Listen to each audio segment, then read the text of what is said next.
ओम श्रीमद्भगवत गीता द्वितीय अध्याय सांख्य योग श्लोक संख्या 17। अविनाशी तु तद्विधि जेन सर्वमिदं ततं विनाशमव्ययस्य न कश्चिदुर्महर्ति। अथ एकथा जानी रख जे जहा ए समग्र शरीर परिव्याप्त होइछि ताहा अविनाशी अटे। अविनाशी आत्मा को विनाश करने को केही सक्षम नुहति। भावार्थ, जेउ आत्मा शरीरर सर्वत्र परिव्याप्त होइछि ताहार प्रकृत स्वभाव कौन ताई श्लोक सुस्पष्ट भाव कह जाइछि।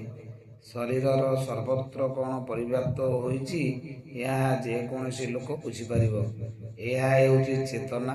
शरीरर सुख दुख प्रति प्रत्येक सचेतन।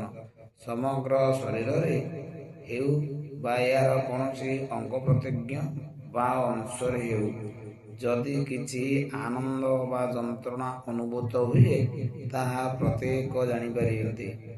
एई चेतना व्यक्तिर शरीर परिव्याप्त होइछि ताहा प्रत्येक व्यक्तिर निज शरीर मध्य सीमाबद्ध। तेणु गोटे शरीर सुख दुख अन्य शरीर अनुभूत हुए नहीं। तेणु प्रत्येक शरीर बा व्यक्ति आत्मार मूर्तिमंत विग्रह अटंती एवं शरीर मध्य जे आत्मा विद्यमान यार लक्षण है व्यक्तिगत चेतना।